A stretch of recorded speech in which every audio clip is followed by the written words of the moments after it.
Hello friends, welcome my YouTube channel में आप सबका स्वागत है। फिर से मैं एक नई वीडियो के साथ आ चुके हैं, अपडेटेड वीडियो के साथ आ चुके हैं। आज की जो वीडियो की आपके लिए बहुत ही इंटरेस्टिंग, बहुत ही प्यारी सी जो अपडेट है वो आप सभी साथियों के साथ लेकर आ चुका हूं। यानी कि फिर से आप सभी साथियों के लिए परमानेंट आपकी जो नर्सिंग की वैकेंसी है उसके बारे में क्या करने वाले हैं, डिस्कस करने वाले हैं। यानी कि कंप्लीटली इन्फॉर्मेशन आप सभी साथियों को यहाँ पर प्रोवाइड करवाऊंगा।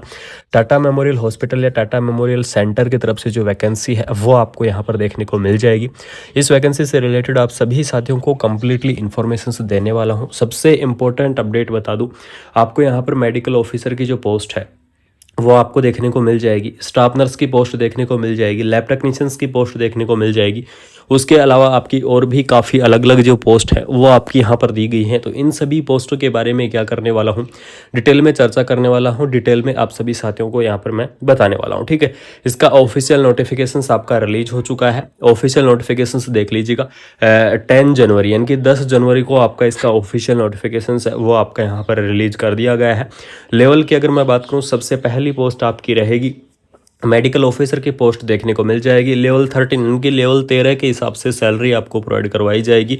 अगर मैं बात करूं यहाँ पर तो 1,23,000 रुपये तक देख लीजिएगा आपकी जो सैलरी है वो आपकी यहाँ पर हो सकती है। एज लिमिट आपको 50 ईयर यानी कि आपको 50 ईयर तक की आपको जो एज लिमिट है वो आपको यहाँ पर प्रोवाइड करवाई गई है। यानी कि 50 ईयर तक के जो कैंडिडेट है वो इस वैकेंसीज के लिए एलिजिबल्स रहेंगे। क्वालिफिकेशंस देख लीजिएगा, डीएम डीएनबी वाले जो कैंडिडेट हैं वो इस वैकेंसीज को अप्लाई कर सकते हैं। उसके बाद में आपको मेडिकल ऑफिसर्स की और भी अलग अलग डिपार्टमेंट में पोस्ट देखने को मिल जाएगी। जैसे कि ये देख लीजिएगा, एनेस्थीसियोलॉजी है, उसके बाद में रेडिएशन ऑन्कोलॉजी है, उसके बाद काफ़ी अलग अलग डिपार्टमेंट वाइज पोस्ट है। उसके बाद में मेडिकल ऑफिसर की पोस्ट के बारे में अगर नेक्स्ट पोस्ट की अगर मैं बात करूँ तो असिस्टेंट मेडिकल सुपरिटेंडेंट की जो पोस्ट है वो भी आपको यहाँ पर देखने को मिल जाएगी। लेवल 11 के हिसाब से सैलरी रहेगी। 45 ईयर एज लिमिट रहेगी। एमबीबीएस बीडीएस वाले जो कैंडिडेट, ध्यान रखना इसके अंदर जो बीडीएस वाले कैंडिडेट हैं वो भी क्या कर सकेंगे, इस वैकेंसीज को यहाँ पर आप अप्लाई कर सकेंगे। ठीक है, डिस्पेंसरी देख लीजिएगा, ऑफिसर इंचार्ज की जो पोस्ट है वो भी आपको यहाँ पर प्रोवाइड करवाई गई है। साइंटिफिक असिस्टेंट की जो पोस्ट है वो भी आपको देखने को मिल जाएगी।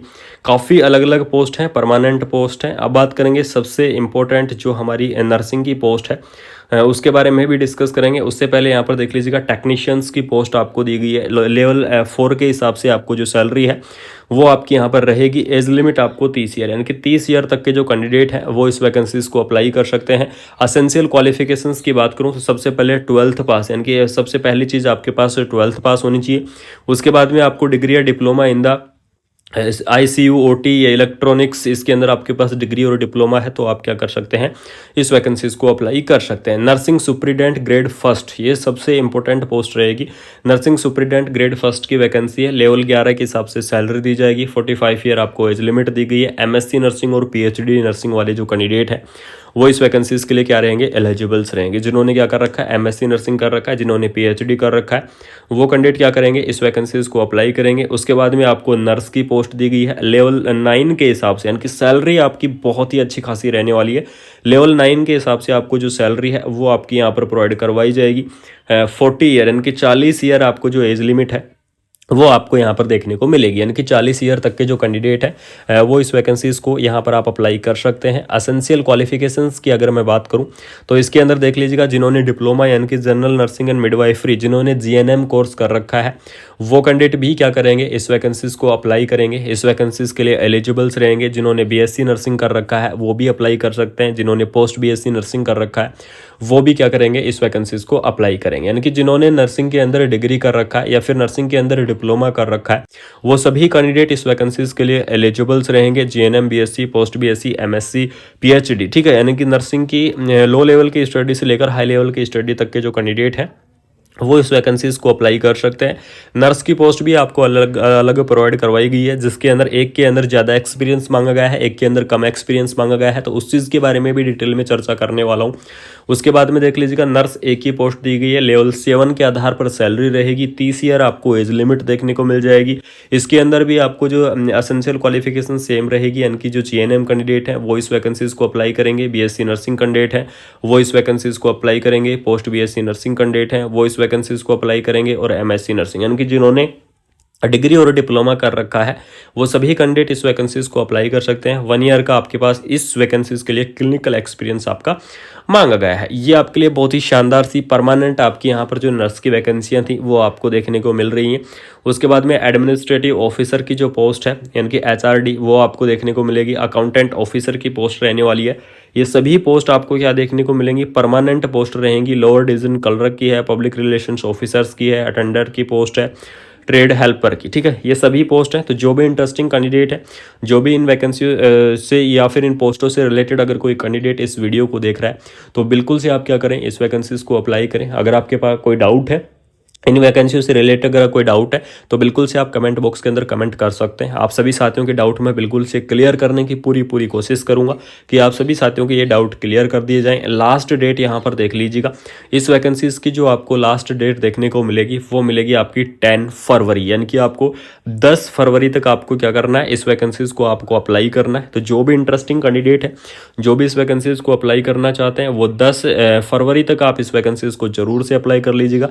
एप्लीकेशंस मोड की अगर मैं बात करूं कि इस वैकेंसीज के एप्लीकेशंस का मोड क्या रहेगा, तो ऑनलाइन मोड रहेगा, यानी कि ऑनलाइन तरीके से आपको इस वैकेंसीज को अप्लाई करना होगा, ऑनलाइन तरीके से आपको इस वैकेंसीज को भरना होगा। अगर कोई कैंडिडेट इनकम्प्लीटेड अगर एप्लीकेशंस फॉर्म फिलअप करता है या फिर ऑनलाइन सबमिट नहीं करता है तो उसके फॉर्म ऑटोमेटिकली यहाँ पर रिजेक्टेड कर दिए जाएंगे। इसलिए सभी साथियों से एक रिक्वेस्ट है कि आप बिल्कुल से क्या करें, अपना जो एप्लीकेशंस फॉर्म है वो फाइनल सबमिशन तक लेके जाएं। फाइनल सबमिशंस करने की पूरी कोशिश करें, बीच में आप एप्लीकेशंस फॉर्म को ना छोड़ें, क्योंकि अगर आप बीच में एप्लीकेशंस फॉर्म को छोड़ेंगे तो वो आपका एक्सेप्ट नहीं होगा, ठीक है।